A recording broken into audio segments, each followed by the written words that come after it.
Chapter 28. The Caged Lion. Was there some instinct of humanity left in the soldier who allowed Marguerite through the barrier into the prisoner's cell? Had the wan face of this beautiful woman stirred within his heart the last chord of gentleness that was not wholly atrophied by the constant cruelties, the excesses, the mercilessness which his service under this fraternizing republic constantly demanded of him? Perhaps some recollection of former years, when first he served his king and country, recollection of wife or sister or mother, pleaded within him in favour of this sorely stricken woman with the look of unspeakable sorrow in her large blue eyes. Certain it is that as soon as Marguerite passed the barrier he put himself on guard against it with his back to the interior of the cell and to her. Marguerite had paused on the threshold. After the glaring light of the guard-room the cell seemed dark, and at first she could hardly see. The whole length of the long, narrow cubicle lay to her left, with a slight recess at its further end, so that from the threshold of the doorway she could not see into the distant corner.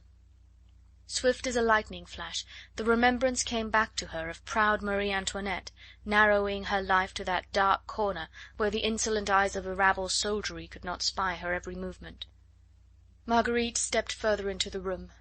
Gradually, by the dim light of an oil lamp placed upon a table in the recess, she began to distinguish various objects: one or two chairs, another table, and a small but very comfortable looking camp bedstead. Just for a few seconds she saw only these inanimate things. Then she became conscious of Percy's presence. He sat on a chair, with his left arm half stretched out upon the table, his head hidden in the bend of the elbow. Marguerite did not utter a cry. She did not even tremble. Just for one brief instant she closed her eyes, so as to gather up all her courage before she dared to look again.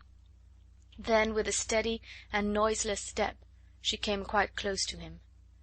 She knelt on the flagstones at his feet, and raised reverently to her lips the hand that hung nerveless and limp by his side. He gave a start. A shiver seemed to go right through him. He half raised his head, and murmured in a hoarse whisper, "I tell you that I do not know, and if I did—" She put her arms round him and pillowed her head upon his breast.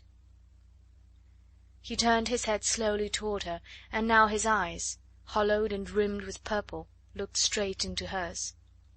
"My beloved," he said, "I knew that you would come." His arms closed round her.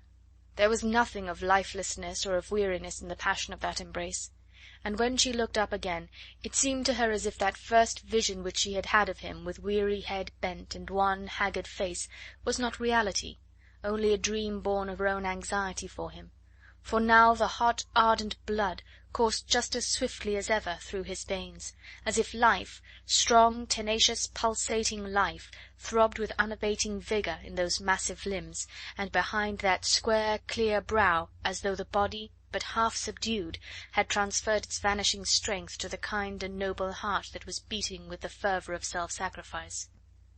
"Percy," she said gently, "they will only give us a few moments together. They thought that my tears would break your spirit where their devilry had failed."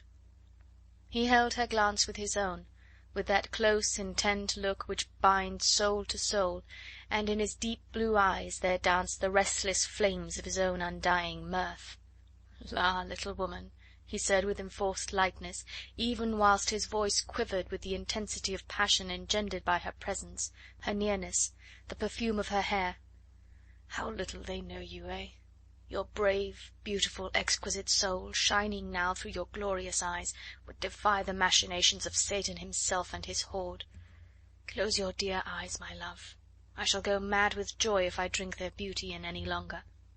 He held her face between his two hands, and indeed it seemed as if he could not satiate his soul with looking into her eyes. In the midst of so much sorrow, such misery, and such deadly fear, never had Marguerite felt quite so happy, never had she felt him so completely her own. The inevitable bodily weakness, which of necessity had invaded even his splendid physique after a whole week's privations, had made a severe breach in the invincible barrier of self-control with which the soul of the inner man was kept perpetually hidden behind a mask of indifference and of irresponsibility. And yet The agony of seeing the lines of sorrow so plainly writ on the beautiful face of the woman he worshipped must have been the keenest that the bold adventurer had ever experienced in the whole course of his reckless life. It was he, and he alone, who was making her suffer, her for whose sake he would gladly have shed every drop of his blood, endured every torment, every misery and every humiliation, her whom he worshipped only 1 degree less than he worshipped his honour and the cause which he had made his own. Yet in spite of that agony, in spite of the heart-rending pathos of her pale, wan face, and through the anguish of seeing her tears, the ruling passion, strong in death, the spirit of adventure, the mad, wild, devil-may-care irresponsibility, was never wholly absent. "Dear heart," he said, with a quaint sigh, whilst he buried his face in the soft masses of her hair, "until you came I was so demmed fatigued." He was laughing, and the old look of boyish love of mischief illumined his haggard face. "Is it not lucky, dear heart," he said a moment or two later, "that those brutes do not leave me unshaved? I could not have faced you with a week's growth of beard round my chin. By dint of promises and bribery I have persuaded one of that rabble to come and shave me every morning. They will not allow me to handle a razor myself. They are afraid I should cut my throat, or one of theirs. But mostly I am too demmed sleepy to think of such a thing." "Percy!" she exclaimed, with tender and passionate reproach. I know, dear," he murmured. "What a brute I am! Ah, God did a cruel thing the day he threw me in your path. To think that once, not so very long ago, we were drifting apart, you and I. You would have suffered less, dear heart, if we had continued to drift." Then, as he saw that his bantering tone pained her, he covered her hands with kisses, entreating her forgiveness. "Dear heart," he said merrily, "I deserve that you should leave me to rot in this abominable cage. They haven't got me yet, little woman, you know. I'm not yet dead, only demmed sleepy at times. But I'll cheat them even now, never fear." "How, Percy, how?" she moaned, for her heart was aching with intolerable pain. She knew better than he did the precautions which were being taken against his escape, and she saw more clearly than he realized it himself the terrible barrier set up against that escape by ever-encroaching physical weakness. "Well, dear," he said simply, "to tell you the truth, I have not yet thought of that all-important how. I had to wait, you see, until you came. I was so sure that you would come. I have succeeded in putting on paper all my instructions for Ffoulkes and the others. I will give them to you anon. I knew that you would come, and that I could give them to you. Until then I had but to think of one thing, and that was of keeping body and soul together. My chance of seeing you was to let them have their will with me. Those brutes were sure, sooner or later, to bring you to me, that you might see the caged fox worn down to imbecility, eh? That you might add your tears to their persuasion and succeed where they have failed." He laughed lightly, with an unstrained note of gaiety. Only Marguerite's sensitive ears caught the faint tone of bitterness which rang through the laugh. "Once I know that the little King of France is safe," he said, "I can think of how best to rob these demmed murderers of my skin."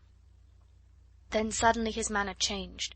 He still held her with one arm closely to him, but the other now lay across the table, and the slender, emaciated hand was tightly clutched. He did not look at her, but straight ahead. The eyes, unnaturally large now, with their deep purple rims, looked far ahead beyond the stone walls of this grim, cruel prison. The passionate lover, hungering for his beloved, had vanished. There sat the man with a purpose, the man whose firm hand had snatched men and women and children from death, the reckless enthusiast who tossed his life against an ideal. For a while he sat thus, while in his drawn, haggard face she could trace every line formed by his thoughts, the frown of anxiety, the resolute setting of the lips, the obstinate look of will around the firm jaw. Then he turned again to her. "My beautiful one," he said softly, "the moments are very precious. God knows I could spend eternity thus with your dear form nestling against my heart, but those demmed murderers will only give us half an hour, and I want your help, my beloved, now that I am a helpless cur caught in their trap. Will you listen attentively, dear heart, to what I am going to say?" "Yes, Percy, I will listen," she replied. "And have you the courage to do just what I tell you, dear?" "I would not have the courage to do aught else," she said simply. "It means going from hence to-day, dear heart. and perhaps not meeting again. Hush, my beloved," he said tenderly, placing his thin hand over her mouth, from which a sharp cry of pain had well nigh escaped. "Your exquisite soul will be with me always. Try not to give way to despair. Why, your love alone, which I see shining from your dear eyes, is enough to make a man cling to life with all his might. Tell me, will you do as I ask you?" And she replied firmly and courageously, "I will do just what you ask, Percy. God bless you for your courage, dear. You will have need of it." Chapter 28